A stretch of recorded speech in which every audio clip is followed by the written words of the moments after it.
suit. Thank you, Apostle. He's just trying to steal my suit.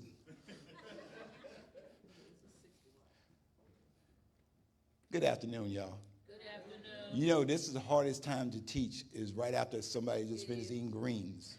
So yeah, and cornbread. So the great news, they had no hot sauce, so that might be helpful. But as he said, I'm Jay Jones, and you can call me whatever you want to call me. Actually, my wife just called me Hey You. So say Hey You, get over here. And my granddaughter called me Pops. So I go by all kinds of names. So I answer to everything. So you just remember Jay. That's good. And that's my telephone number. You have questions after hit this, feel free to reach out to me. I've been teaching financial literacy since 1997. Wow. So financial literacy before financial literacy became popular. And so to get a background where I get this information from, I've been doing church finance since, 2006 time frame. So I've worked with the good, the bad, and the ugly when it comes to church finance. I've helped build, do financials for churches. I've helped build facilities, large sanctuaries, child care centers. I heard about a child care center today. I've helped build a skating rink, a basketball arena, et cetera, for commercial commercial nonprofits, both in Charlotte, North Carolina, in Texas, and here in Georgia. So I'm just happy to be here. I've worked for three major banking institutions. One was called Bank of America. Yeah. I hope this is not being recorded. I still have stock with him, so I have to be nice with him. The other one was Synovus Bank. It's based out of Columbus, Georgia, and the last one was First Citizens Bank out of Raleigh, North Carolina. But giving unto God, giving unto the apostle, all the apostles, the ministers, and unto you for still being here today. So thank you. And at the front of the room, I need to tell you, this is my wonderful wife. This is Tina. All right here. She's the first lady and the administrator of the church, so she tell me when I'm right, and she tell me when I'm wrong. I've been married to her for 33 years. And to let you know, when I married her 33 years ago, I had a full head of hair, like you, Apostle. I had a full head of hair. Look at my head now. I'm so bald headed you can smell my brain. So that's how bad it is. And this is Minister Tracy Ferris. He's one of our ministers at our church. In fact, he's preaching tomorrow. He's doing his first sermon at the church tomorrow. Yeah. Not first sermon just at our church. So first service, he just came over from McDonough, so we're glad to have him and his wife. His wife is one of our dance team members at the church. But anyway, today we're going to be talking about church finance. I'm going to go real quick, and if you have any questions as I go along the way, some of the stuff you may know and some of you may not know. So if you know it, just kind of shake me off and say, I already know this. Real quick, how many of y'all ever heard of a BOIR report? Are you familiar with that? Okay, if you're not, I want you to go online. I want you to Google BOIR. If you're a business owner, if you're a nonprofit, you know a business, I need you to go and do that BOIR report. Let me tell you why. It's called a Beneficial Ownership Information Report. Most people don't know about it. And that report has to be complete by December 31st of this year. It's done through FISAN, and if you don't have it done, then you're going to start getting fined over $500 per day. So I need you to go. You can go online and do it. It's very simple to go online. I created some slides about that. If you want me to send it to you, I'll be glad to send it to you after this. That's my email address up there. Send me an email and say, I want this information on BOIR, and I will email it to you. And then you can just follow the step-by-step that I already wrote out for you and do that BOI report. Please, it's imperative that you do that. It's imperative if you know anybody that owns a small business that's an LLC or anything like that, have them do that report. So that's the number one thing I want to tell you before we get into this presentation. Okay? Everybody with me? Okay, so Apostle Holly told me y'all were brilliant when I was coming here to Cartersville. So I'm going to see how smart y'all really are, because it's after lunch. I need to see how smart y'all are.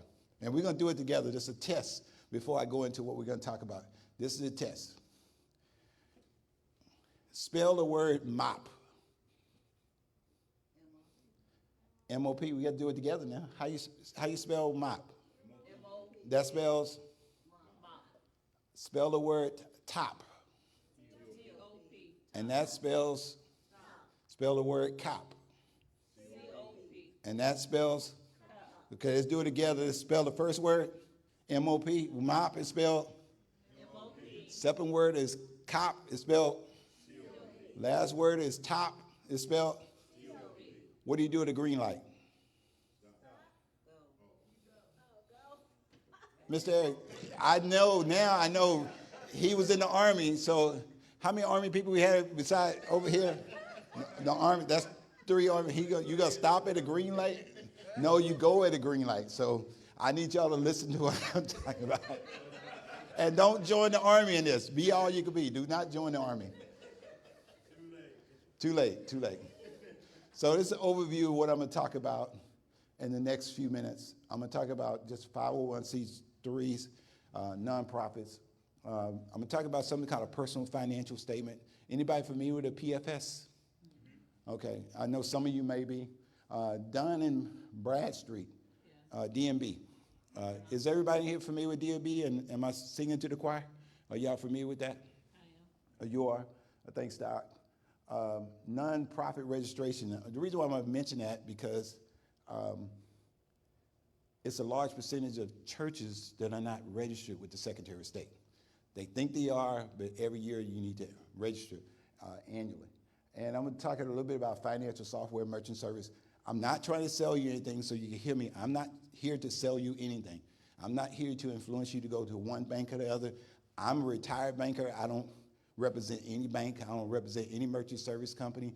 I don't represent any of that. Only person I represent is God and my wife. That's what I represent. Whatever she tell me, I can say. And she's going to have the keys. She'll start shaking when I go in too long. And the last part is sales tax exemption status. So is there any topic that y'all more interested in on that topic? So I know which one to spend the longest on. Section 3? Okay, I'll tell you more about that when we get there. And that's usually interests a lot of people. Real quick, I don't do anything financial. I talk about the scriptures. Here's some of my favorite scriptures when it comes to financial well-being. I know someone mentioned earlier about, I think they were talking about a plan. One of the plans about the saving for 7 years. Y'all remember that earlier? The speaker was speaking about that. So, but my God shall provide all your needs according to his riches and glory. And here's the thing. Our people were destroyed for what? A lack of knowledge. And unfortunately, when it comes to the church, oftentimes we have a lack of knowledge. When I go to Houston, Texas, where I grew up, and I go back to Texas and I talk to some of my old church members, and what they don't want to know this stuff that I'm about to talk to you about, because they've been doing it this way for so long. They don't want to know this other stuff. So I'm going to teach you some things, hopefully it's going to help you. I'm sure we're not that way here, right? Section 1, establish a 501c3. If you decide you're going to start a nonprofit in the state of Georgia, you can do 3 things. One is you can do it yourself, which is the cheapest way to do it. You can hire an attorney. Attorney's going to charge you, anybody know, to start a nonprofit? About $1,200 to $1,600, in some cases $2,000 to establish a nonprofit. A CPA is going to charge you almost $1,800, but technically you could do it for free if you just follow the procedures. I'm going to show you. Now, here's the biggest question for nonprofits, or especially religious organizations. That's the way you designate it as a church. Should you even be one? Yes. Well, what'd you say, Doc? Doc says yes. Who says no? Somebody here say, why you say no, Apostle? You're automatically tax exempt when you incorporate. You should set up a 501c3 as a secondary entity versus having the church as a 501c3. So, but you're saying you still should be a 501c3. Well, you need a 501c3 if you're going to do ministry and outreach and those things. But the church don't have to be a 501c3. And he nailed it. That's exactly right. Churches by law do not have to be, they're already considered tax exempt by the state. But if you decide to do other things, you're going to need a 501c3. Now, here's the thing I want to point out. I want to point this out. This is one of the things I want to point out. That most people, they always yell, I'm going to be a 501c3. Do you know there's 29 types of 501s? Yep. There's 29 types. There's a 501c1, there's a 501c2, there's a 501c3, there's a 501c4. Most churches, religious organizations, 501c3s. And the difference is, and go back to what Apostle said, it's true that churches, synagogues, temples, mosques, and other places of worship are not required to file a Form 1023. And churches do not have to file a 990. A 990 is your tax returns at the end of the year. Now, when you do have to file tax returns, if you decide you're going to have a child care center, that's called unrelated business income. If you decide you're going to have a school, if you decide you're going to have something after school programs, things like that, that's unrelated business income, what they call UBIT. That's what accountants call UBIT. That's the short words they use. But if you decide to do that, then you would need to worry about your 990. A 990 is just like your 1040 that your W-2s that you get at the end of the year. So if you don't know what that is, those of you who file taxes, do everybody here file taxes? Yes. I don't pay taxes no more, so I don't know what that is. I'm retired military. I let Tina pay all the taxes, y'all. So here's the advantage. I want to put the advantages and the disadvantages of becoming a tax exempt status. Here's where the advantages come in. So Brother Jones had been given to the church for over 10 years. And Brother Jones claimed it on his tax returns.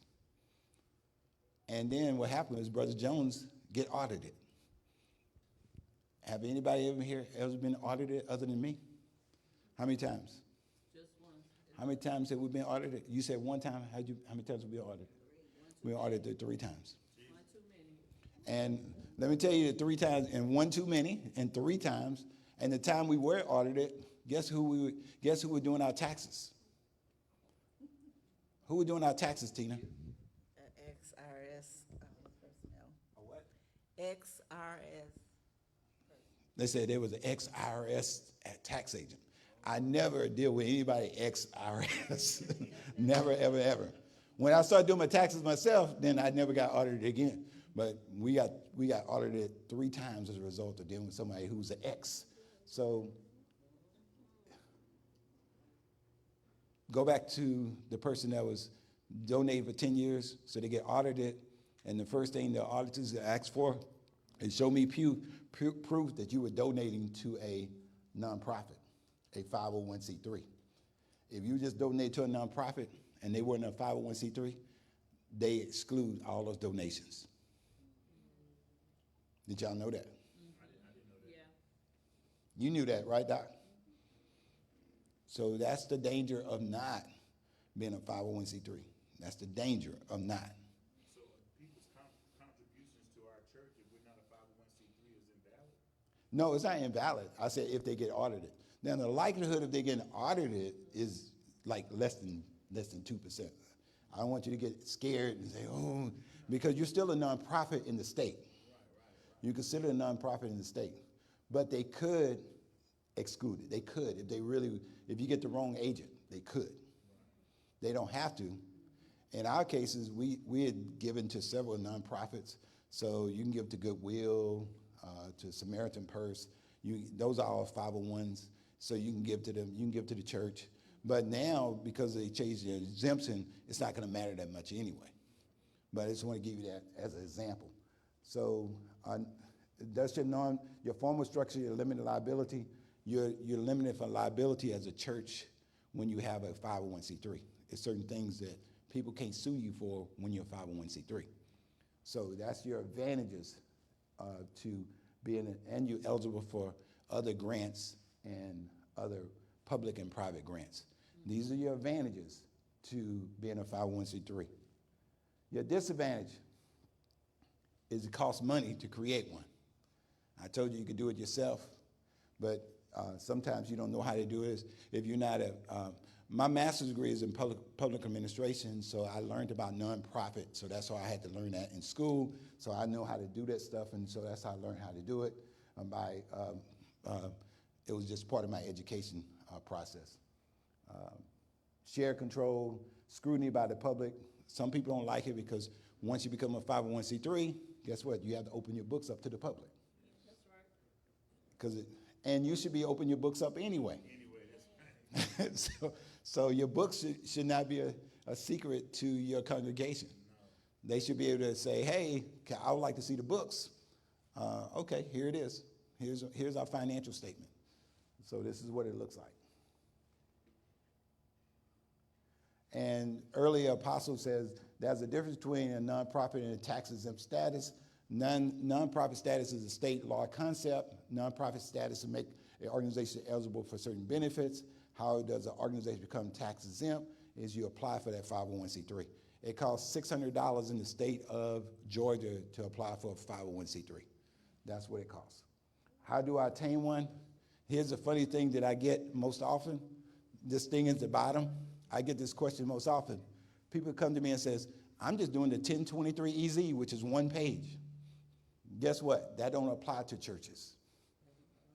They cannot. If you have a CPA attorney or someone tell you they can fill out EZ, the devil is a lie, they cannot. They have to fill out a 1023 loan form. And it's not hard to do. It's so easy because a lot of those pages that's on that 1023, you'll never fill out anyway. So I just want to point it out. So you have to have a form 1023, not a 1023 EZ. Things you need to know. The two most important things you need to know about 1023 on nonprofit is what is called bylaws and income tax requirement, that you don't have to report your income tax, and you have to have these two statements in your bylaws. You have to have a purpose statement, and you have to have a nonprofit status and liquidation. Now, where churches get in trouble a lot of times when they apply for 501c3, y'all know what is the number one thing they get in trouble for, they get denied for? Discriminatory comments, discriminatory practice, and their bylaws. And then I go meet with a church. I just met with 38 churches down in North Carolina, and I go meet and it says, in our bylaws, we got to have no gays allowed. You just mess yourself up. Discriminatory practices. No blacks allowed. No this, no this. We're not going to have these people that look like this in our church. And they want to make sure it's in their bylaws. And I tell them and say, hey, you write your bylaws with the right dissolution clause. You write your nonprofit status and your liquidation. You put that in there. You get rid of any discriminatory practice in your bylaws. And then what you could always change your bylaws after you get approved. Get approved, then go back and change your bylaws. Amend the bylaws if that's what you do. You can amend it after you get your 501. So do what the federal government wants you to do, and then you go and amend your bylaws. People amend them all day long, every day. Yes, ma'am. Couldn't you just put the scripture there and not spell the scripture out? You can. I think that would be because they're not going to read the scripture. They'll never read the scripture. That's a great question. Yeah, and it would be a part of your bylaw. It'll be part of your bylaws. You can just put the scripture there. You can. That's that doctorate degree is kicking in. I ain't got to do all that. We ain't got to do all that. So again, income tax requirement, you do not have to file income tax as a church. That's the other blessing by being a nonprofit religious organization. You do have to file, you have all these things that Apostle Holly has here. He has a coffee shop, he has to file taxes on. He has books he has to file taxes on. So Remember that thing I told you called UBIT? And see it at the bottom? Where I see it. Known as UBIT. If a nonprofit earns over $1,000 a year from a trade or business that's unrelated to the business, that's called unrelated business income, they have to file taxes on that. Child care, after school programs, etc. So I just want you to know that. This is the application that you would use. Call it 1023. And if you have questions about the application, guess who you can contact a CPA, you can contact an attorney, or you can just call me. I'll be glad to answer any questions. This is the form that you get from the federal government after you get approved for 501c3. This is what it looks like. This is our church 501c3. You see I highlighted. It has an EIN number, customer service number. It says, we are pleased to inform you you've been accepted. Once you accept it, you have to do some really crazy stuff to get that revoked. They don't just revoke it for nothing. But one of the crazy things that get you revoked is when you don't do your Secretary of State every year. And you can do that for 1 year, Secretary of State, you can do it for 1 year, you can do it for 3 years. We do ours for 3 years. It's time for us to be renewed. It's $50 a year for most churches, $50 a year to renew your Secretary of State identification. We forget, folks. We forget with our own business. We forget to do it. We forget with the church, we forget to do it. I do it with my son's business, with her business, with the church, make sure those are filed. That can get you revoked. So make sure you do that. How many have you renewed your Secretary of State or getting ready to renew it? And know it had to be done every year. So I go to some churches in Cedartown and in Rome, and I talk to them. They've been revoked. So what kind of questions do you have about that? Any questions about 501c3s? How many 501c's are there? 29. Yes, sir. You had a question, Apostle? Okay. This next thing is most people don't know what it is because they never had to do it. So if Apostle decided he wanted to get a loan on his church, one of the first things the bank going to ask him for is a thing called a personal financial statement. This is what it looks like. It's called a PFS. Everyone in this room should have a PFS, regardless of for the church or for you personally. You need to have a PFS. A PFS provides your personal information. It tracks your financial goals. It talks about your assets and your liabilities and your net worth. This is what this does. You can pull it up online. Just Google personal financial statement. Everyone should, if you own a small business, if you a nonprofit, if you're a church, the pastor should always have a PFS. And why would you have a PFS? Why would the bank want a PFS from the pastor of the church?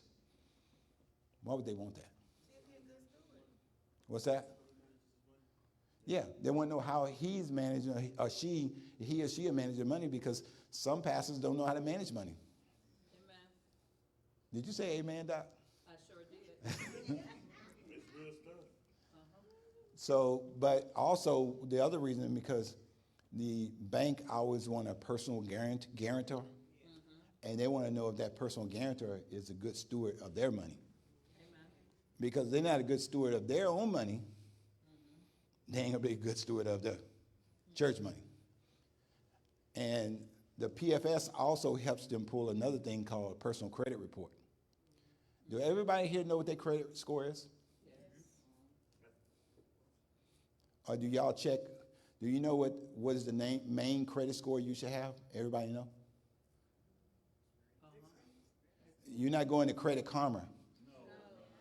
Why do you don't want to go to Credit Karma? They use this system called Advantage. I'm going to tell you what it's called. It's called Advantage. That's what you use. Sometimes they use Next Gen. Sometimes you use Advantage. The only one that counts is FICO. I'm going to tell you what my credit score is right now, right in front of you. My credit score is 832. Yeah. But let me tell you what my wife credit score is. Hers is 844. Why is the woman credit score always higher than the man? I think it's sexist, Apostle. What did you call it? What did you say? I think it's credit card utilization. Women are more consumers. I love it. She got it. She nailed it. that's what most people mess up with credit card utilization or credit limit utilization. What should your credit card utilization be? 10%. Not that low. Who just hit it? Apostle. It's 30%. The answer is 30%. So I talk to a lot of young people who I get them to do personal financial statements. They get ready to go to college, they're getting their first credit card, and the first thing they do is they walk in the mall. They're walking the mall. I call it my youngest son, who's a football player. When he first got his first credit card, I say he was doing his pretty boy walk through Town Lake Mall. He's like, look at me, look how pretty I am, I'm a football player, look at me. And at Christmas time, you know what happens? They set out those things and the young ladies be sitting there and they get him to fill out applications. So he filled out a Belk app. He filled out a Belk application. The girl gave him the application he filled out. He got approved right on the spot for $1,000. And he called me and said, Dad, I know I've been to your credit class, but guess what? I got approved for a Belk's card. What do I do? I said, you have to keep it, son. He said, Dad, you mean I don't decline it? No, you have to keep it because it's going to bring down your credit score if you don't. What should I do? So I said, call your mama. And of course, she's going to break him down, his little ego from being pretty. She's going to break him down. Why did you do that application?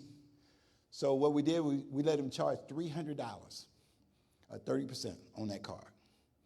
So he charged $300. Now, here's the thing. He was a football player, so how much money was he making in college as a football player? But Belks approved him for $1,000. So he got a $300 credit card. He charged $300. We paid it off. So we let him do it again, charged $300. And guess what happened after the third month? His credit score went up to 845. So what do you think happened after his credit score went to 845? What do you think Belks did? They increased the limit to $5,000. Dad, do I need to go charge 30%? No, boy. You don't have a job. You don't have a job. So that's how credits is doing. And now they even slicker what they do now. So we have a Home Depot credit card, right? Because she do interior design. There's a $15,000 limit. And so they get mad when they don't use the card. If you don't use the card, you know what they'll do? They'll shut it down. So you know what we do? I go buy a piece of candy on the card, and then I pay it off. As long as you charge something, they can't close it down. So just be aware of that. But PFS, I need everybody to make sure you Google that, look up a personal financial statement, and start filling one out. It's going to help you with budgeting, too. So you need to have one on file anyway for you personally. So make sure you get this done. Dunn's number, that was the one you told me you was interested in. Remember www.dmb.com. Dunn's number is your Equifax, Experian, and TransUnion for small business. It's going to break it down like that. That's what it is. That's your annualcreditreport.com for personal credit. So this is what Dunn's number is, called DMB in short. We call it the DMB. It's a data universal numbering system. That's what it is. It's linked to your company's business credit. That's what it does. Did y'all know your company, your church has a business credit? Yes. You did? You know what the business credit score is? Nope. You don't have any idea? I haven't seen anything this year. Anybody know what their business credit score is? Ours is 94. Oh, that's So, well, what's the highest score can it be in the DMB? Anybody know what the highest score can be? Because your personal credit, what's the highest score you can have? 850. And I told you hers is higher than mine, which I hate. I still got to keep you. But the highest DMB score is 100. It's 100. So I just want to let you know it. But go ahead. You're fine. You're not interrupting me. I want you to ask questions. No. First, DMB, they used to have First Research, a company called First Research, but they were trying to get rid of DMB and trying to move on to something else, but they haven't figured it out yet. It's sort of like when they were trying to get rid of FAIR, they were trying to get rid of FICO. That's why Next Gen and the other one came out. They were trying to get rid of FICO, and they couldn't get rid of it. Same thing with this. That's a great question. but DMB is going to be around. It's different. DMB is similar to the EIN number. Y'all know what EIN number is? Yes. Now, here's the thing I want to remind you guys. Once you apply for EIN numbers, you're going to start getting letters in the mail from people that's not even related to the IRS. You're going to get letters from people that's not even related to the Secretary of State telling you got to pay this and you got to pay this. Make sure you look at that letter closely. More than likely it's fraud. More than likely it's trying to collect money from you. Yeah. They would send you a thing and it was say on the top, Georgia Secretary of State, a look official, and at the bottom it said you owe us $350. Make sure you're going to get that every time you apply for an EIN or a DUNS number. You're going to get those fake letters. So if you get a letter, you don't know what it is, just send me a picture of it. I can tell you if it's fake right away. It's probably fake. Because if you did it online already, you're not going to get a letter from the state, and you're not going to get a letter from the IRS. So, but they use what they call SIC numbers and things like that. Where would this come into place for a church? Why would you need a DUNS number for a church? Funding, go ahead. Funding, what else? I was going to say the same thing he said. What'd you say, Apostle? You want to get a loan? So it was at one point in our time we had to get a church piano. And we didn't want to take the money out of the checking account to get the church piano. So we went to Atlanta. We found this piano that could change all these different tunes. The first thing they did was they ran out business credit. And here was the blessing is that we applied for it, got approved for the credit. We bought the piano, and before we can get back to the church, somebody already paid the piano off. That's how God has worked for us at our church. Yes, sir. So our church, I think, has a pretty high DUNS number, but the last couple of major purchases we made, I had to co-sign for the church. What would cause that? You had to be a guarantor. Yeah. So I would have to look at the DUNS number to see what's going on with it. Because typically, It's like an 84 or something like that, and we've had our DUNS number for a long time, and we do business with some, quite a few net 30 companies, and so I don't know why our credit hasn't been strengthened or built, but that's something I was wanting to figure out. we could pull your DMB in, and I can take a look at it to see exactly what is going on. DMB, just like a regular credit report, you can pull it and you can see where the flaws are. So unless it's more than $50,000, you should never have to co-sign. If it's less than $50,000 without collateral, you shouldn't have to co-sign for anything less than $50,000. Yes, So ma'am. in order to, because I was just thinking what he was talking about, so I used to know it, but I haven't used it for anything. Would it make the score go down? No. Only when you use it and you increase it. Now, just like, I will tell you this, that just like your personal credit score, when you go past that 30% limitation, it also happens with churches. So if you bought something for $5,000 and you finance it for $5,000, guess what? It's going to decrease your credit score Yeah. because of the utilization. The utilization score, that percentage can bring down your credit score. But then the non-utilization does the same thing. It can do it sometimes. I paid off my house, and somebody told me that was the worst thing I could have did. Well, let me tell you why they tell you the worst thing you could ever do. That's for two reasons. One is because of taxes, because you lose your tax benefit when you pay off it. I get to go talk to large and small churches. And the thing that really drives me crazy when a church says, I need to let you know I was pushing my membership to pay this church out so we can burn our mortgage. Why? Why are you stressing your people out like that? They stressed out already at home. So you're going to stress them out so you can have a show so you can burn your mortgage? Why? I want to get the longest mortgage as possible with the less principal and interest payments I can. Think about it. Most of us have 30-year mortgages, right? Or you can still be alive in 30 years? Let me shut up. How many of y'all got 30-year mortgage? How many of y'all got 30-year mortgage beside me? Am I the only one? Are you going to be alive in 30 years? You don't know. What does it matter that you paid it off in 30 years. What does it matter? Or not. Now, here's the other thing. All real estate get equity. Yes, appreciate. It appreciates. So if something happened to me and her today, my son's got over $1 million in equity in 2 houses. Here's the thing that I told them, and she know I told them this just recently. I said, I need to let y'all know, ain't gonna be no cash in the accounts. Y'all can burn me, I don't care what y'all do, because there ain't gonna be no cash in the account. Because me and her going on vacation, we live in the La Vida Loca. We having a good time on all our money. So, but you're gonna have the equity in the house. You can go sell the house, you can live in the house, you can do whatever you want. But the cash, we having fun. We are not saving for you. We saving for us. I know some of y'all go like, oh, I need to save for my kids. I ain't saving for my kids. One is 31. He lived about 3 miles down there. So the other is 27. And I already told him, you're going to go to the checking account. It's going to be broke. It's going to be zero balance. We having fun. We having fun life. Now, here's the thing. We walk in God's promises. We both do. I retired I'm 65. So y'all know I'm 65 years old. I retired at 55. Walked away from a $200,000 a year job. She retired at 45. Wow. She's 50. How old are you now? I don't want to say how old you are. I'm 56. Oh, she's 56. You're gonna say it.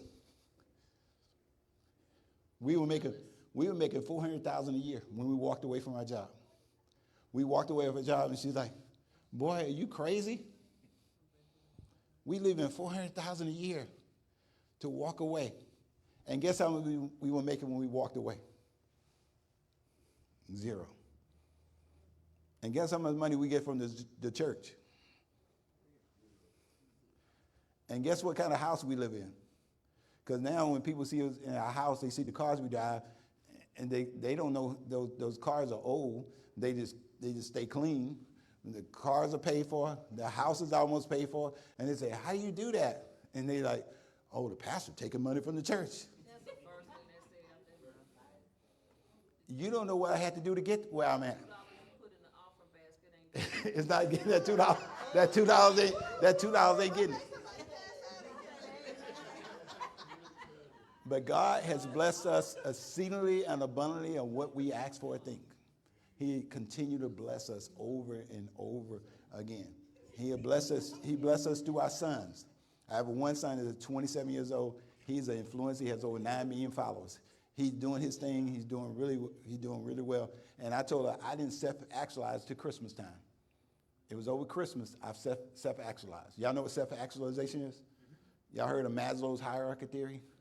Well, you got your self-esteem needs, self-actualization, the highest you could be. We were sitting at a restaurant on Barry Parkway.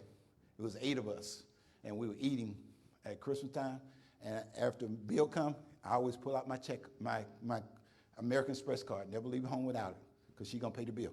So I pull out my American Express card to pay it, and my 27-year-old walked over and says, "Dad, I got this." Y'all know what I started doing at the table? I start crying at the table. When my 27-year-old now tell me, and my 31-year-old say, "I got this now, Dad," I could cry now because I know I did what I was supposed to do as a dad. They're boys, right? They're boys. Okay, amen. Amen. They're boys. But back to this. I'm sorry. I had to tell y'all that story. But EIN and 9, they're the same as a DUNS number. You got EIN from the federal government. DUNS is the one you apply for your credit. EIN number is the number that IRS issue. The DUNS number is the one for your credit. So if you don't have, who don't have a DUNS in here that has a small business? Everybody has a DUNS number? You're going to get one? You know how to apply for it? Okay, when you go to www.dmv.com, be careful, as you were stating earlier, what I want you to be careful of, when you go to the first page, it's going to say it costs you $200 and some to apply for it. It's free. If you go to the bottom of that page, that same page that says, they'll say, now let me show you how to apply for the free one. That's the one you want to apply for. Do not register do not pay any monthly fees. You don't have to pay for your DMB. DMB is free. Just like your EIN. If you apply for EIN number, if you Google EIN number, that's going to be like 8 different sites going to come up. Let's say we're going to charge you $89 and $99 for EIN. EIN numbers and DMB is free. Hear that foot stomper? They're both free. Yes, sir. Now, it seems like something new is happening here recently, where when you actually go to incorporate, you automatically get an EIN number with your incorporation. Is that something I'm misunderstanding? No, 'cause Technically, by law, you do not. You should never get an EIN number automatically because it's two separate things. this started happening this within the last year. One is by the state and one is by the federal government. So they don't talk to each other. So you would apply for your Secretary of State, and then you go in and apply for your EIN through the IRS. And I've had to do in the past, but I saw some things here recently where they were related some kind of way, and I thought you may have more information about it. no, there's some people that's creating fake numbers, what is called it's a C, begin with a C. I can't remember what it is. It's people trying to circumvent the system. They're creating some fake numbers and then sending those out. Just like those fake letters that are being sent out. But there's two separate things, just to let you know. I had never heard of that. Dr. Kim, you ever heard of that? No. No. Anybody? Y'all haven't heard of that? Okay. I haven't either. I'm sorry. I investigated. I'll take a look into it. But anyway, it's important to establish a DMB if you want to have business credit. It's better. Now, I'm going to tell you why I have business credit.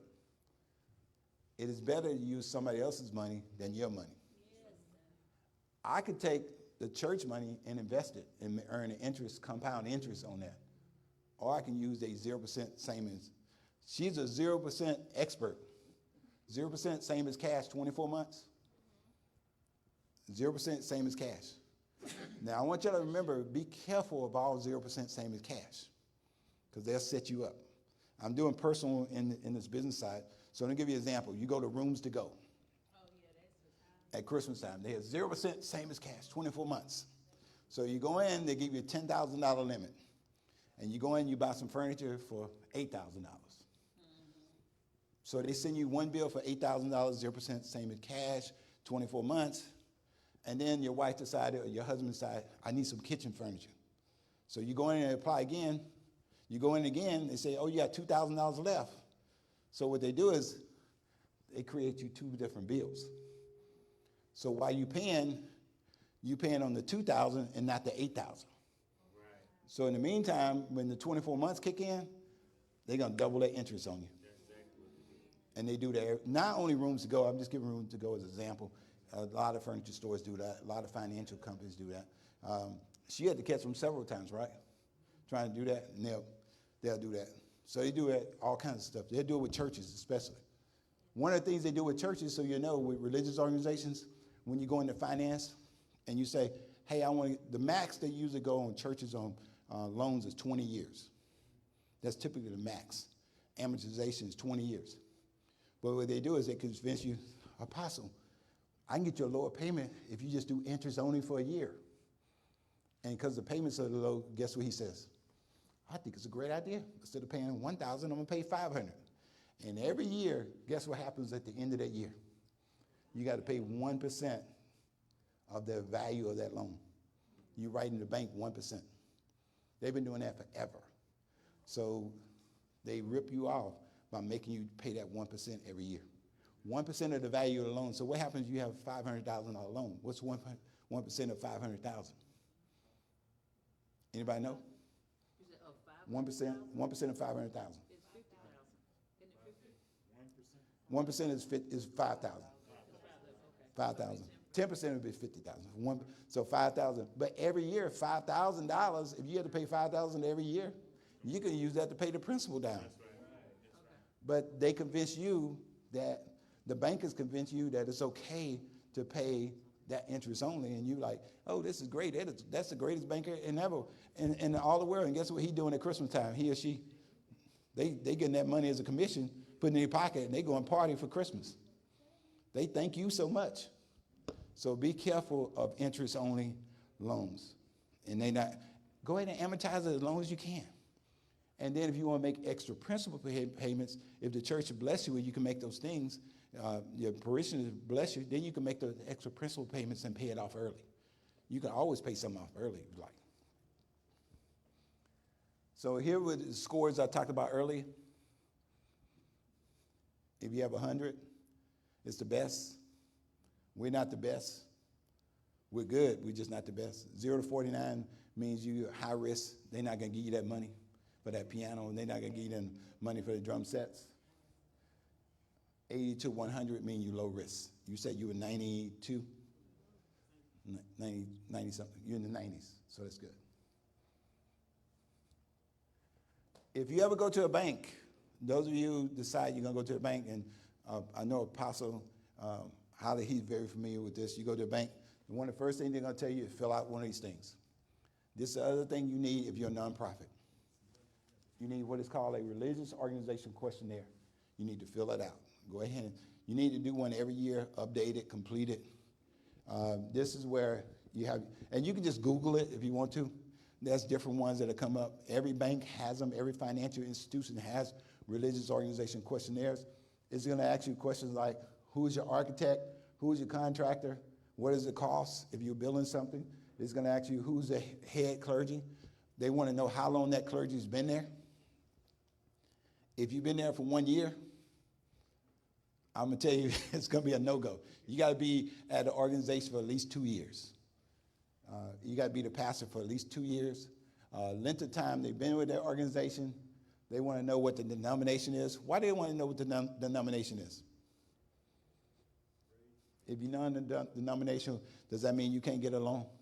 Is it the longevity? Longevity. And how long? Give you an example. Presbyterian is set up based on what? Anybody know what their setup is based on? It's based on the, well, they're based on the setup of the Congress of the United States. So they know that Presby is set up the same way the Congress is set up. They have a Congress. Presbyterian has a Congress. They have a Senate. Non-denominations don't have that. So they try to look at how the organization's set up. So they look at that. They also ask you questions about, you ever see you walk into church, you have the person doing a click, click? Click, click. That's how you know a church is going to get a loan. They're sitting at the door, they have the counter, and the usher has the counter. And they're coming down the road, they're going like, they're coming down the aisle, they're going click, click, click, click, click. Apostle Holland count 5. Click, click, click, click. Click, click, click. That's what they're doing. They're counting how many members are attending different services. So that's what they're doing. And then they want to know how many youth you have. Why do they want to know how many kids you have? So if you have 500 members, they want to know how many youth you have. Why do you want to do that? Because they're going to become members. They're trying to see the future. Well, they're trying to see how much money versus how much not. Because you got 500 members and 400 of them are under 18.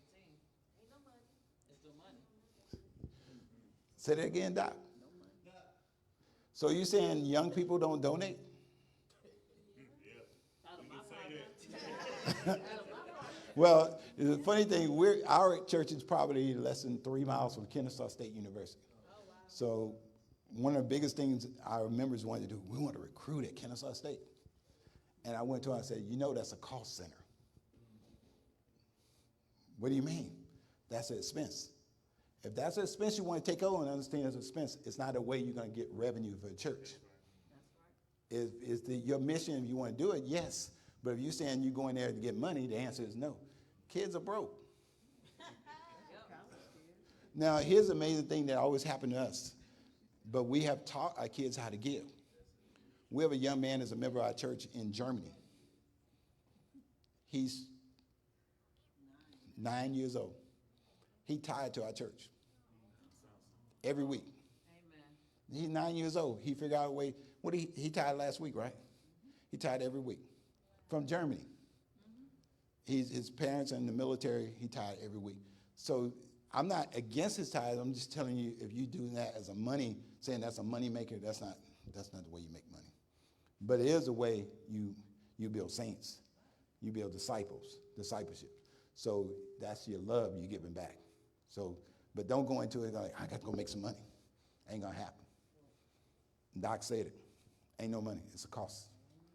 But anyway, you have to fill this out. And that's why they do that. Because they're going to subtract the number 18, under 18, they're going to subtract all that from your numbers. So if you have 500 members and you have 100 youth, they're going to say you have 400 members. Yeah, they call it giving units. That's how many. What's that? And that's even less. So here's a true. I'm gonna give y'all a true reality of a church, so you can know, and what banks know. If I have 100 people, I'm gonna hate to tell y'all this right now. If I have 100 people sitting in this chair right here, how many are tithers? About 2%. 2%. I said 2%. How many, First Lady? You at 30%. You really good. 30%. How many, Apostle? Less than 20%. And that's the true reality. Typically, if you have 100 people, if we know that in the church, you don't think they know that at the bank?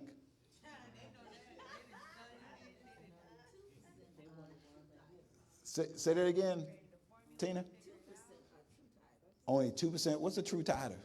You know, some people, they give $20 every week, that's their tithe, but that's not their true tithe. That's right. Come on and tell the true tithe. Give a definition. I need you to give a definition. Dr. Kim want a true definition, Lady Tina. Go ahead. Tell us the true definition of a true tither. You're 10. On your gross or your net? I thought so. I knew that's where you was going. So here's the problem you have. If you go out and pay the Georgia State Lotto and you win $1 million, are you giving 10% to the church? You better preach that. They ain't think about that. They don't think about tithing and stuff like that. They like money off their paycheck. What happened, Dr. Kim? I'm laughing at her. Say it again. Hey,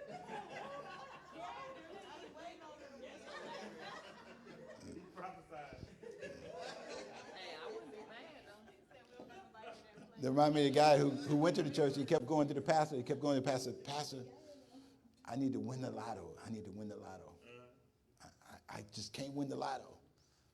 I'm praying, Pastor. I need to win the lotto. And then the pastor said, you got to go play. You got to play. That's when you're going to win. You got to play. But they never going to give their 10%. That's never going to, I've never seen it happen. Now, I have seen people who get $1 million. I get a phone call one day of a person who won $1 million about 30 days ago. I get the phone call from his brother. I need your help. I know you're a financial guru. I need your help. I said, what you need my help for? My brother won $1 million 30 days ago. I said, oh, where he's at? He broke. In 30 days, he was broke. Huh? He won $1 million. Oh yeah, I could do that in a day. I'm just saying, yeah, You did it 30 So what do you think? What do you think he did? What do you think the first thing he did? First thing he did was he bought a house. He did buy a house. Cadillac. The second thing he bought was a car. What do you think he bought? Cadillac. He bought a Bentley. Oh, A used. that's the rest of the money. He bought a used Bentley. But he paid $250,000 for the Bentley. So he bought a house, bought a Bentley. Then he bought the furniture. Then the next thing he did was he took his wife to what's that place where the things on the water? The Maldives. Went to the Maldives.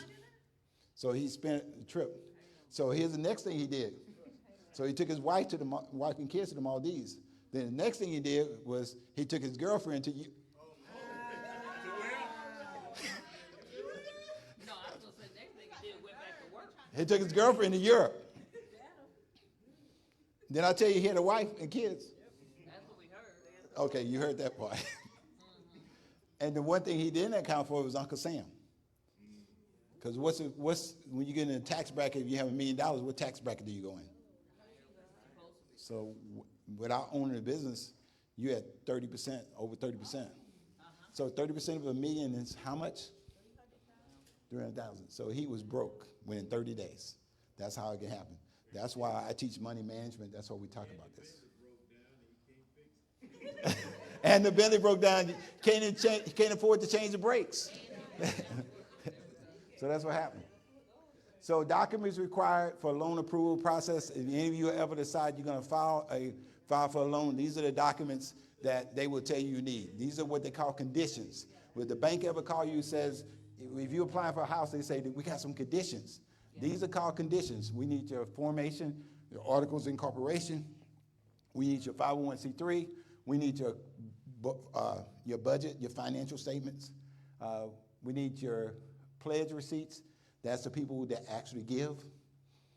That 2% that Lady Tina's talking about. We need your articles and bylaws. They want to make sure there's no discriminatory language in your bylaws. That's the time you get in trouble again, because the bank's not going to give you money if you're discriminating. They're backed by the federal government. So your missions report, your lay leader structure, and you see out at the bottom what they request? Personal financial statement. These are things you need if you ever decide you're going to apply for it. Does that make sense? What is the lay leader structure? Lay leaders, they just want to know who's the pastor, who's the youth pastor, who's the a lot of churches now have pastors over everything. Right. Yeah. On the DUNS number, I know that some companies do not report to the DUNS. They don't. That's correct. How do you, is there a way to get that going for yourself, or that's just like, That's voluntary. They don't have to report. Some would never do it. Some do. I know piano companies do because they reported as soon as we did it. Even though it was paid off by the time we got to the church, it was paid off. So, but they reported it already. It was already on the report. So some do and some don't. This the other one I want to give you, nonprofit registration. We have to register. We have to stay compliant. Here's the problem. Over 60% of churches or religious organizations in the state of Georgia have either been revoked, administratively dissolved, or closed due to noncompliance. Noncompliance means you didn't pay your $50 at the end of the year. Because we forget. So now ours is due 2024. That's our third year. I can't pay for it right now. I can't pay for it until January. Right. You have 3 months, I think, to pay for it. And then you can pay for it. Then I do it for another 3 years. Yes, ma'am. So, this is a question. When a business drops down to non-compliant, a nonprofit, can you buy a nonprofit the way you can buy like a business that's not compliant? When you say buy, you talking about by their name, or what are you saying? Like, you can go and basically buy the name, the registration of a business that basically dissolves, and you kind of get the equity and the registration if you keep using that same name or if you do an official name change. Can you do that with nonprofits? Okay, what equity? I'm confused about I what. think she's thinking that the longevity, so if my name, I know exactly and know that you can't, but if I'm ABC Ministry or whatever, and she wants to be ABC Ministry and I end up going out being dissolved, can she immediately pick that name up and keep the equity or the longevity is what she really means? Oh, the of years. name? Yeah. The answer is no. The answer is no. No, the answer is no. Go ahead. I'm sorry. No, go ahead. No, go ahead. Say what you're going to. No, go ahead. Say what you're going to say. No, you got to say it. Because most nonprofits, especially if they're 501c3, they have to have a letter of dilution in their bylaws, and most of them you have to either give to another nonprofit or sell to another nonprofit or whatever like that to dissolve. So there's nothing for anybody to pick up. It can't be. But if you take their name, they're not going to give it to you anyway because they're already mad. Like, I ain't giving her my name. I'm sorry, I'm not giving it to you. This is the site you're going to go to with this guy's pretty picture on there. That's the Secretary of State. You're going to go to that, just select right there. Go to that where it says business. You're going to select that right there. And then you're going to go to the corporate division. You do know you can search any business name. You can search any nonprofit just by nonprofit in the IRS. You can pull up any church and see if they're a nonprofit. If they're a 501c3, you can pull up their 501c3 information. It has their EIN number on it. You can create your domestic entity. You don't have to pay anybody to do this. Now, here's the thing I'm going to tell y'all. Everybody in here for tax purposes own a small business. I need you to think, if you do music, you need to own a music company, LLC. Why do I want you to do that? Now, I know it's been recorded, and I'm going to let y'all know who I am. I'm going to let y'all know up front. I'm a diehard Kamala fan. I'm diehard. I even have a Kamala hat in the car. I'm not telling you who to vote for. I'm just telling you who I am. I love Kamala. And now the one thing that Trump did right, y'all, I don't even like Trump, so I'm gonna let you know I don't like him. I'm gonna tell you the one thing he did right. He filed on his businesses, he filed Chapter 11 bankruptcy. Amen. What happens when you file Chapter 11 bankruptcy? Anybody know? So I want you to think about it. They teach us as people how to file Chapter 7, Chapter 13. One is liquidation, one is reorganization. But guess what? I want you to think about it. If that's a Chapter 7 and that's a Chapter 13 and that's a Chapter 11, what does that tell you about the book? There's a book, right? So there's a Chapter 1, there's a Chapter 2, there's a Chapter 3, there's a Chapter 4. So there's other chapters in that book. So we're talking about Chapter 11. Chapter 11 allows you to keep your own assets. So here's what happened. Here's what he did. He bought this stuff, and then he switched over to his business name, and then he filed bankruptcy. And the business failed. And the business failed, but he got to keep all his assets. Woo, that's a what? That's how he did it. With all the hotels and stuff too. That was pretty brilliant, right? Got the renovations for free and everything. I'm not telling you it was right. I'm just telling you it was pretty brilliant. So that's what he did. It's legal. Oh, it's legal. Very legal. It was legal. So I'm telling you the one thing I know he did right. I don't think he did it. I think somebody did it for him. Because I don't think he was smart enough. But anyway, that's another conversation. That's a conversation for another day. My wife told me I can't be political. I'm sorry. I can't be political. I'm sorry. Now, here's the funny thing about it. I would tell you, here's the funny thing about it. And I'll tell you this, I've been a registered Republican since I was 18, when I turned 18 when I went in the military. But guess who I'm voting for this year? Kamala. I'm telling you who I'm voting for. I'm letting y'all know. That's who I'm not telling you who to vote for. I'm just telling you who I'm voting for. I'm telling you who I'm supporting. I guess Yeah. I have a question Yes, about that, and not really going into political parties, because I don't care for either one of them. And my name is Kim, and Go ahead, Dr. Kim. message. I'm voting for you, Doc. I'm voting for you, Dr. Kim. I'm voting for you. I'm voting for you. Okay, so when that particular party was in office, I noticed that my taxes were a lot lower than this present regime. Why is that? Well, let me tell you. I'm gonna tell you the why. Since you want to, I'm not gonna get into political aspects. And I looked at my book, so I'm not guessing. I know exactly what it looks like. I'm not gonna get- trying to figure out what the difference is, and I'm about as old as you, so I've noticed since I've been in business, certain regimes, my taxes are off the chain. Okay. And then in another regime, they're not. I'm gonna tell you the reason, like this. So when the other regime was in office, other regime. I'm gonna use the other regime, so we won't be bashing anybody. What happened was there was a law passed that if you were in this certain tax bracket until 2026, maybe it's 27. I have to look it up. Maybe it's anybody know what year it was?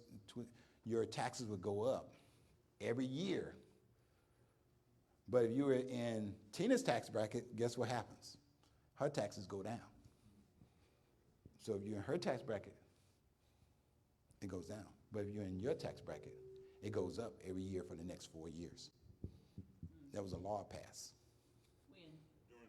during the other regime. Which other regime? I've been in business for a minute. See, you want me? I was trying not to say the name. When Trump was in office, my taxes were lower. No. No. The law was Yeah. The law was No, listen to me. at a particular time. The law didn't affect until after. The law came effect, I'm telling you what I know looking at my books. but You're not listening. the The law. law. The law, your books at the particular time, the law didn't affect it. The law didn't go into effect until the following year. The books you were on was Obama's books. Right, that's right. The books you were benefited from was the laws that was passed by Obama. And then the other person came in, I'm trying not to mention About names. the last few years. No, I'm talking about the COVID years. I'm talking about those years. So what happened is, during these years, this person was benefiting from all Obama laws. Well, I And then wasn't what? talking about Obama. I was actually talking about Democratic. I've been in business But- since 1990. Right, but you asked why was it lower during those years. I'm telling you what happened. What years was I talking about? Well, you said, I said regimes. okay, you said regime. So regime lasts for how long? When we're talking about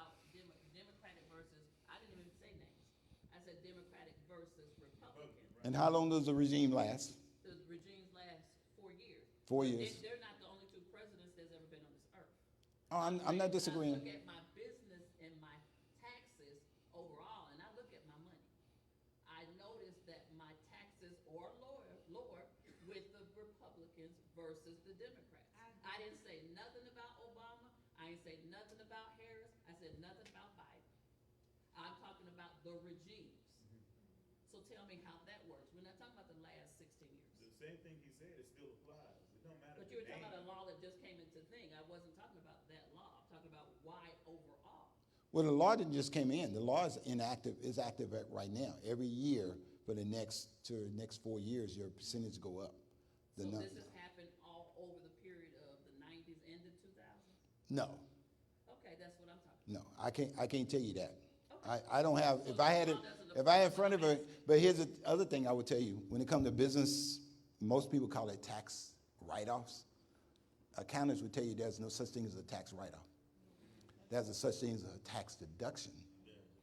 So there's deductions. So people go, I'm gonna get a write-off. No, there's no write-offs. There's deductions. So most people are not aware of all the deductions they get as a result of having a small business. There's so many things you can deduct, and that's why I think everybody should own one. Everyone should own a small business. I don't know what's going on in your business situation. I can tell you, I benefited every year as a result of owning a business. Yeah. So I did my tax deductions properly with myself, with my son's business, with her business, doing my tax deductions so I can reduce my tax liability. And so so you said there's a tax law that's presently that would benefit? No, there's a tax law that's presently on the books that's going to raise your taxes up every year until That's 2000. already happened. Okay, so now. That was enacted by the other regime. And the other thing Which is active of this regime right now. That's active right now. Okay, that's what I think another thing But it was passed by the other regime. is that the amount of deductions have changed drastically over They the have. last 2 or 3 years. So whereas, just say hypothetically, 2 years ago, you had 10 different things that you use for deductions. Now it's 100. You see what I'm saying? And that's a big part of how you deal with your taxes and your tax delinquency, is that you have to have the right deductions to count. Yeah, that makes sense. Yes. Yes, ma'am. I have a question. To what Dr. Kim was saying, because I understand, I've been young, been in business for about 13 years, and I've noticed what she said. When Republicans tend to be in office, and I don't gotta be political, they can't come stop me. We need to get to, make sure you have the camera pointed at her. Go ahead. Point the camera that way. Go ahead. Dr. Holly's daughter. Say it out loud. Hold on. Let me bring you a mic. Say it louder. Oh, sorry. Go ahead. I'm sorry. Say it. Go ahead. Say it. Dr. Kim is saying, because, okay, growing up, and I was just having this conversation with my best friend, I saw all these people, and they love the Democrats because the Democrats gave all these social services. The Democrats gave all this free money in their mind and stuff. And they I know was they're like- free.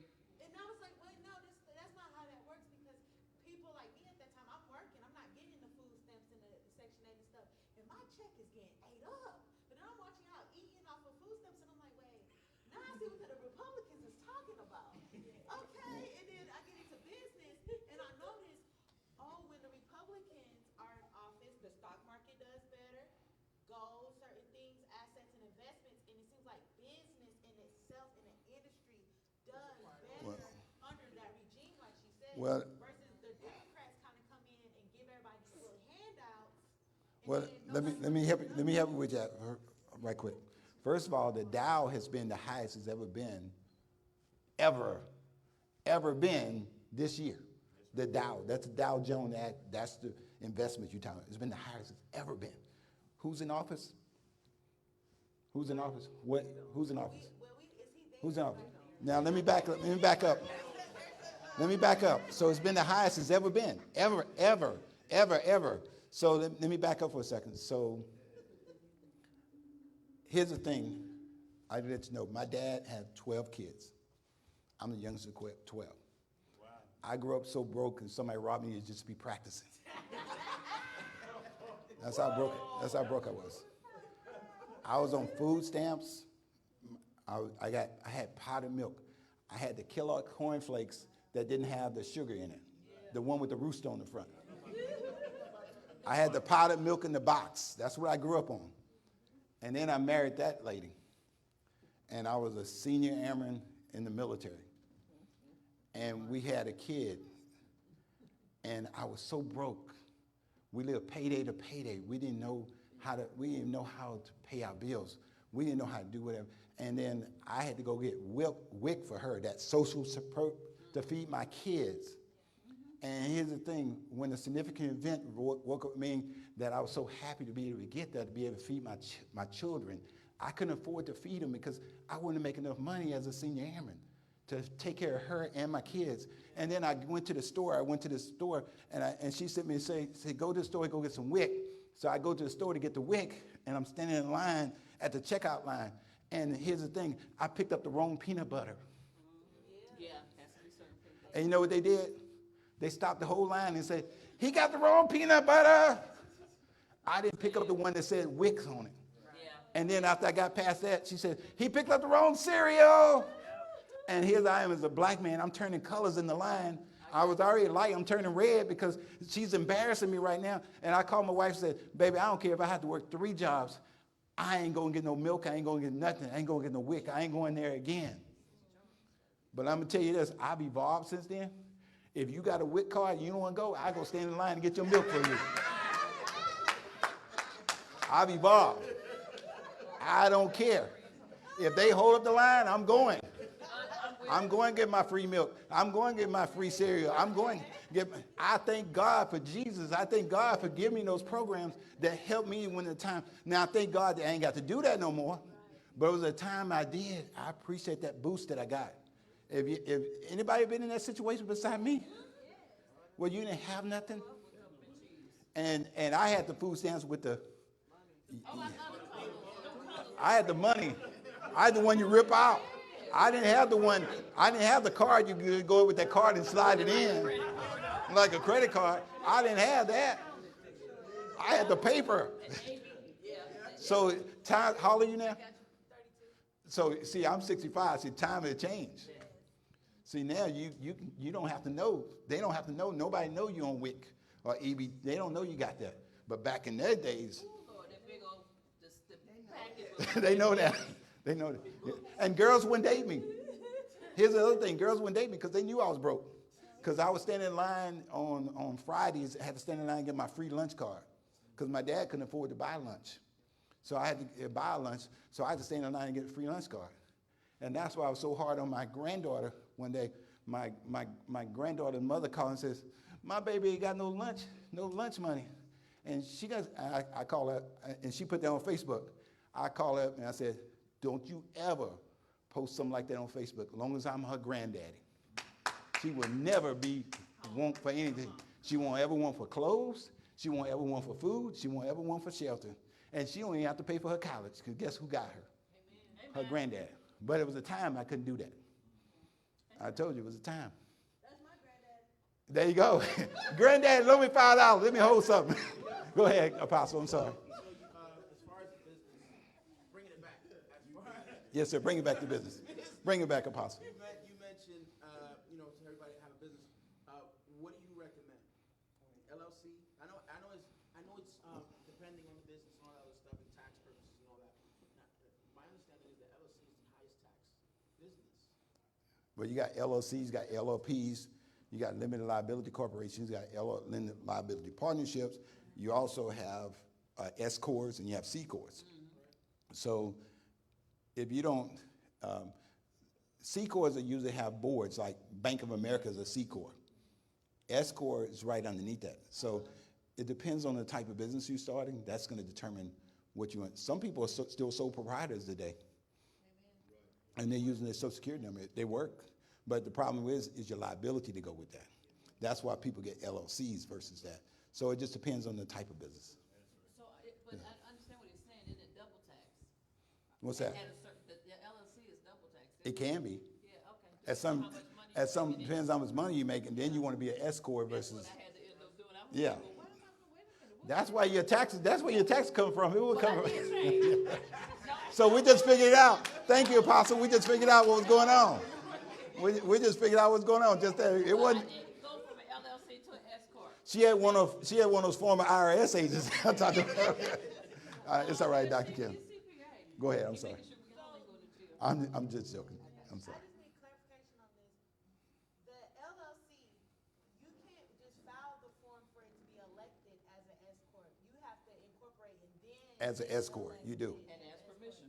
You do. You have to make that kind of change first from LLC to incorporation and then get elected as S corp. As an S corp, that's correct. You have to file as S corp. And the other thing people fail at too, which I didn't mention yet, they fail at registering with the county or the city. So in some places you got to be registered within the city, and the county is an LLC or S corp. So every year we register in the county. And if you have a business, you can't just use any address. You have to use a physical address. Use a physical address, they're going to come check to see, are you disturbing the rest of the neighborhood with that business? So you have to be careful. Yeah. Homeowners, so HOAs determine. They might say you can't have a business in the neighborhood. So you got to know that too. But I will tell you this. What's your name? Pamela. If you have an EBT card, just loan it to me. I'm going to go. I'm leaving right after you leave. They never qualify me. I have kids. I'm a cat. That's it. But anyway. We need EBT. Anyway, so. I need some donations. Yeah. I'm going with Dr. Holly. Dr. Holly, don't make $5. Let me hold something. Okay, guys, here are the best accounting softwares out there. This is according to Forbes, and this is according to Nerd Wallet. This is not according to Dr. J. This is not according to me. This is what they say it is. Now, I'm going to tell you this so you know when you deal with merchant services. Y'all know what merchant service is? That's where you swipe your credit cards. I worked for one of the largest merchant service companies in the world. It was called First Data, and now it's Fiserv. I used to run their merchant service program. They're the same people? Same company. I didn't know that. So what a lot of people don't realize, companies like Bank of America, they say Bank of America Merchant Service, Bank of America Merchant Service. This be recorded, and I hope it don't.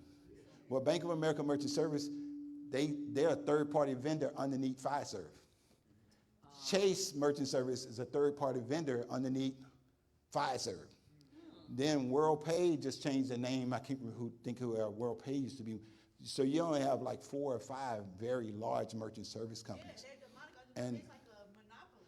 And they're located right here in Atlanta. They're located out of 400. That's where they're located. And then they sell their services to other companies, and then we buy it from the other companies, so you get that third-party cost. So when you do your merchant services, make sure you do your shopping, because you want to shop around and make sure they're not charging you a whole lot of fees. This is your church financing software. Y'all want to tell you who my software is at the church? Let me tell you why she's my software. Let me tell you why, Dr. Kim. Well, she has 2 doctor's degree, first of all. Well, 2 masters, 1 doctor's, right? She's much smarter than me. So let me tell you, so she ain't saying nothing, but she's brilliant. She's much smarter than me. I'm just a more fortunate man to be married to her. So I told her the other day, I'm so humble enough to know I could be replaced. What other part? What was the second part? And I told her, I said, I'm humble enough to know that I can be replaced, but I'm cocky enough to know that whoever she replaced me with is a downgrade. I'm sorry, Doc. I'm sorry, Doc. I'm sorry, Doc. I'm sorry, Doc. I knew that was You knew it was a butt? I knew it was the rest of the story. It was the rest of the story. I'm sorry, Doc. But it's so true. But anyway, but she's brilliant. Let me tell you why I found out how brilliant she was as an administrator. One day, so she has about 8, 9, I was telling the apostle, he has how many? 8? 7 bank accounts for the church. She has a youth checking account for the youth. She has one for the men's. That way we don't commingle the funds, so she keep different ones. And I was a banker, so I know how to go into the bank and talk their lingo. So, any case, so one day she called me up and she says, Jay, I need you to stop by Office Depot, and I've been working all day doing something. I need you to stop by Office Depot and get some paper for the church. And you know what I do? I said, yes, ma'am. I'm on the way. So I go into Office Depot, and remember I had been working since like 5 o'clock that morning. And I go to Office Depot, I get the paper, And then in line at Office Depot, they got candy. And I'm sitting there, I'm starving. So I pick up a candy bar, a Snickers candy bar, and I put it on that church card. Yeah. And I get the phone call. Oh, I know you did. Pastor, it wasn't Jay, it was just Pastor Jay. I already knew I'm in trouble as soon as she called me Pastor Jay. I already knew she was in trouble. I used to be her Pastor Jay. Like she said, I was a Pastor Jay. Yeah, dear, what's going on? I heard the pastor. Did you just put a Snickers bar on the church card? I said, yes, ma'am. I was hungry. I was in line, and I didn't have time to go get lunch. Well, you need to get that money back to the church. I said, what? She said, yeah, the money you got on that. I had to go back home and give her the money for the Snickers bar. She accounted for every penny. That's all right. That's good stuff. Every penny she knows. Did you say, What'd she say? What did she say? I didn't hear that.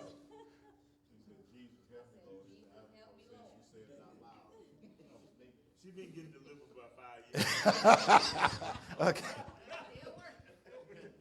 But anyway, these are not the only, I would tell you, I think Dr. Kim said she has a CPA. Everybody don't have CPAs, but this is software you can use. You don't like orange? What does that mean? Oh, they rattling. Oh, you don't like the orange. She don't like the orange. She don't want to go to jail. You don't want to go to jail. So I have a CPA. I just happen to have a CPA live across the street from me. So that was a question if I'm messing up. It drives her crazy because she said, ain't no way he can like you. Because him and I, we fuss like cats and dogs, right? He's a CPA, and I'm a banker. They don't go hand in hand. And we fuss, and we fight, but we still friends. We go to lunch. He called me yesterday. Where you going to lunch at? I want to take you to lunch. So I like to go to lunch with him because he always pay. So, anyway, here's some of the accounting software. Merchant services, this is what Forbes and say the best merchant service companies. When you do merchant services, be careful of additional fees they charge you. I noticed you use Cash App. We use Cash App. We used to use, what did Cash App do to you? They did something to us. They started charging us as a corporation, so this stuff. They just did that to me. They took me off the Cash App, so they looked up my paperwork. Just the other day. So who do we use at the church? We use, Transition into Zelle. we have Zelle, PayPal? No? we have online giving. We have like 5 different ways to give. We also have the old-fashioned way, write a check. Y'all remember write a check and cash? Now, here's the problem with write a check. If I go to a 32-year-old and say write a check, guess what they don't know how to do? Right. They don't do cursive, do They don't do cursive. They don't know how to write a check. So I made the mistake one day when I was in class, and I told the students, they were in your age bracket, I said, here's what you're going to do. You're going to fill this out. You're going to go to the bank. You're going to go to the bank and you're going to mail this back. You're going to go to the post office. You're going to put a stamp on it and mail it back. And the person said, what's a post office? No. What's an envelope? What's a number 10 envelope? Everything's digital. So they don't know what a post office, they don't know what a stamp is. Y'all remember the stamp at the post office? They don't know what that is. Kids don't know what that is. They don't know. Do everybody here know how to write a check?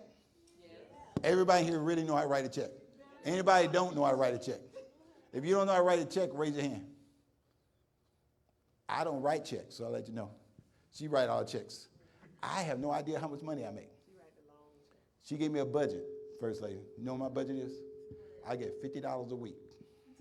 Oh, that's a tough budget. And if I go over $50, guess what she do? Here's the thing. If y'all ever had insufficient fund look on your face, I go to Kroger's, Doc, and I will go into Kroger's and I try to use my card, and the person behind me say, sir, you ain't got no money in your account. So I get it, and then I have to call up, and then if I can't get her, guess what? I can't get what's that? And I'm like, sorry, sir, you don't have any money. How you know I ain't got no money? It just ain't got no money in that account. But I've had that happen to me how many times? A lot. I am not. I got a $50 a week budget. That's my budget. And if I bust my budget, did I tell you I've been married to a black woman for 33 years? That's why I'm bald headed. Look at my head. I'm sorry. I'm sorry. Now here's the advantage of my family. So I'm gonna tell you about my family real quick before I go to the next part. My family is black. My family is Spanish, French, and German, and Indian.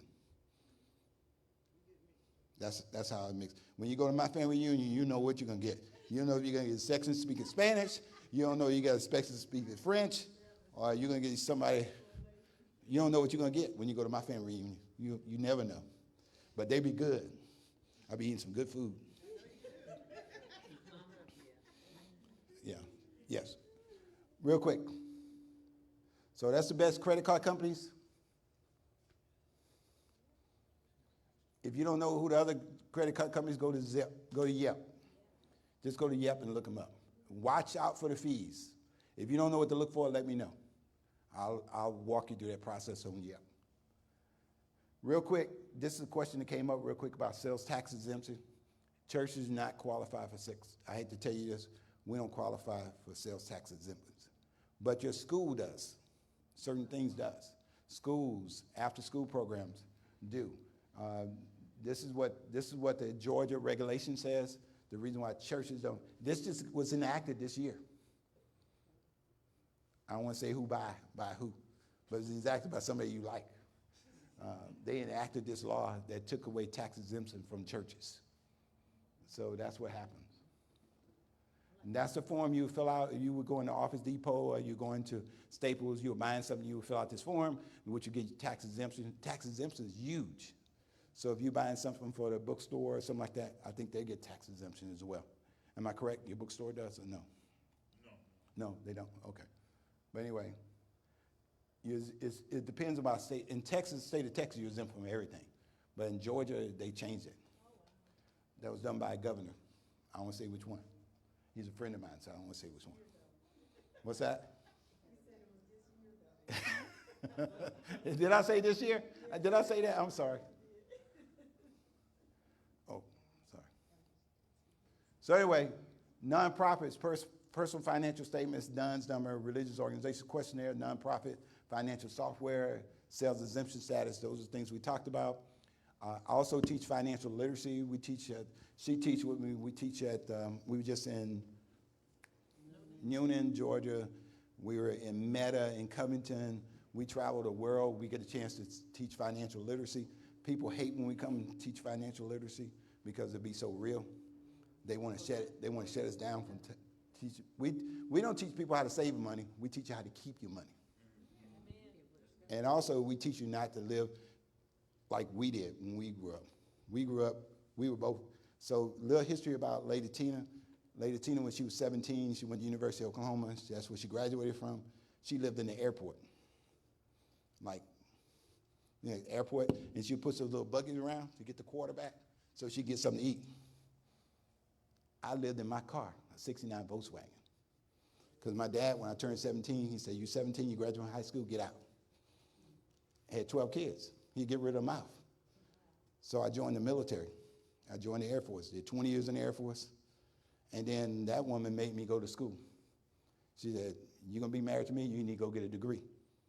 She was supposed to marry a pro football player. He was a millionaire. But she upgraded. She got me.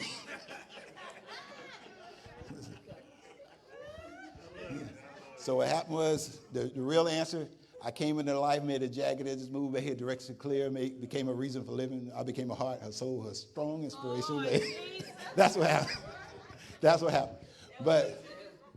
But that's how it happened. So we came from nothing to God blessing us. So nothing we have wasn't a result of what God did for us. That's what I'm trying to tell you. Amen. Nothing we got or we do. During COVID, and I'm going to get ready to shut up. During COVID, everybody around us was getting sick. She and I, we were going to nursing homes. We were still doing funerals. We were still doing everything. We didn't even catch a cold. Amen. Praise God. The feathers was covered. Our whole family was covered. And we were doing everything that God told us. She knows. She was just sending me out. Why would you go out and that's COVID? You still going out and you still going praying for these people. I was still doing it. Now I'm going to tell you something else. Everybody we was touched with finance have been blessed over and over. If they touch me. Look at this man right here. And he might not say it. He might not say it, but here's what happened. When he came to Holistic Light Church, when he came to visit us, he was struggling financially. And I told him, come rub my shoulders. And what happened? What happened? Tell him what happened. The house being sold. House sold, pay off all your debt. Yes, sir. And now he don't even have to work. He don't want to. That's how God blessed him. And that happens over and over and over again. And not because of Jay, because of God. God continue to bless. They got apostle.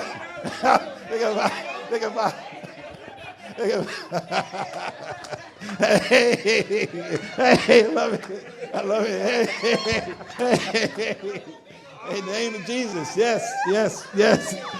In the name of Jesus, yes, ma'am. Yes, ma'am. In the name of Jesus, touch her. There you go. In the name of Jesus, you go. Thank y'all for having me. I appreciate it. I hope y'all learned something from this. Any questions, real quick? Any questions? I'm sorry, there's a question over here. Yes, ma'am.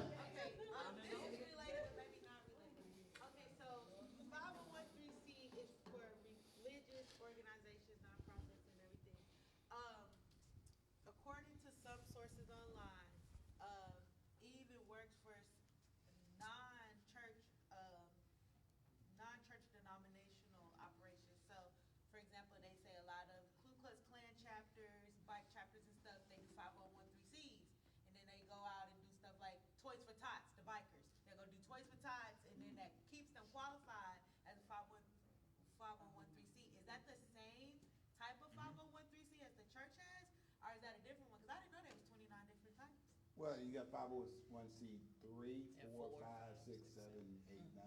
So you got 29 different 501. It's the same. Could be the same 501.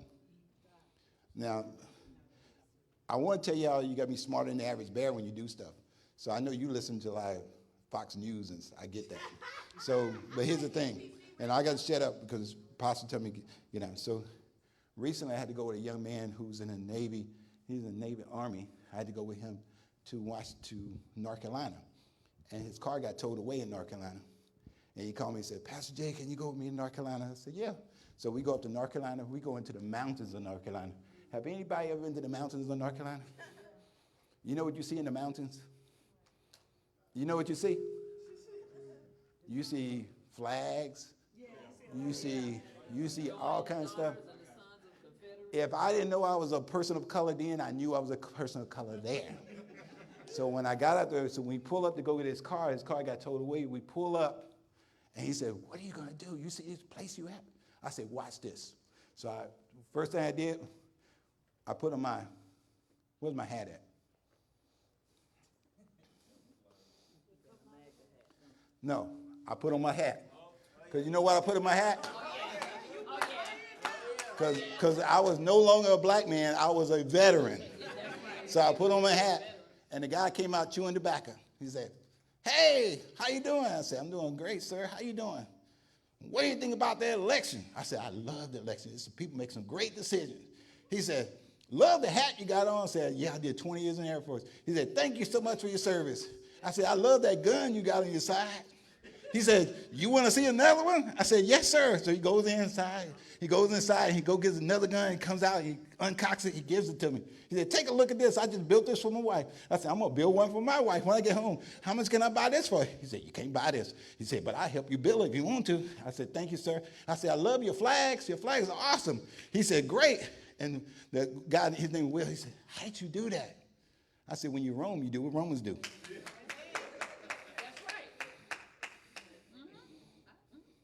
I wasn't going to fuss with that man in North Carolina. I'm trying to get your car. He said, I'm going to give you half off the price of getting that car out, too. I said, thank you, sir. I salute you for your service. Thank you for serving the Army for 2 days. Your 48 hours count. Thank you so much, sir. But anyway, any final questions? I really appreciate y'all having me. Here's the thing, I love the church. I love this man. I love this man. This man took me in a long time ago. I don't know why. I don't know why he wanted to take me in. Yes, ma'am. What about grants? What about Like grant? trying to get grants, do you have any recommendation on people trying to get grants? It's hard finding good grant writers and stuff like that nowadays. There's no really a lot of true grant writers out there. Yeah, the name is a fraud. Well, they go to grant school, but they don't. Now, here's the thing about grants. When you get a grant, watch what you ask them for, because what happens is you're subject to inspections, you're subject to all kinds of things when you decide to get a grant. You decide that's what you want to do. There's better ways to get money than grants sometimes. There's other ways. There's what you call angel investors. There's other people that will give you money to help you if they believe in you. You got to create the belief that they believe in you. Then they believe in what you can do. So if they believe in what you can do, one of the things that happened, and I'm going to go give this to Apostle, during COVID, a lot of churches were shutting down. Y'all probably remember during COVID. A lot of churches were shutting down. And this is why my 27-year-old, he wasn't 27 at the time. He was a star football player at Kennesaw State, but he's also an influencer. And he still had 9 million followers. And during COVID, a lot of people were struggling. And he went to his followers and says, I believe in my dad as a pastor. I need you to believe in me. If you believe in me, donate 25 cents to my dad's church. I think it was 25 or 50 cents. Can't remember what it was. Can you imagine 9 million people donate 25 cents? Mm-hmm. What happens? Somebody do the math. What's 25 cents times 9 million? So we never had to worry because we were blessed exceedingly abundantly what we ask for or think according to the power to work with us. That's how beautiful my God is. That's how beautiful your God is. And guess what? He not only bless you physically, but mentally and financially. If I can do it, and I was poor, if I can do it, you can do it. And if you're ever in Kennesaw, come say hi to us. Don't leave Sebastian, though. Don't leave my apostle. The apostle, he's amazing. He's taught me some things that he only know he taught me. He taught me, he teach me, he listened to me when I whined him. So I greatly appreciate him being my big brother. So thank you so much. Great job, man. Great job. Y'all give him one more hand.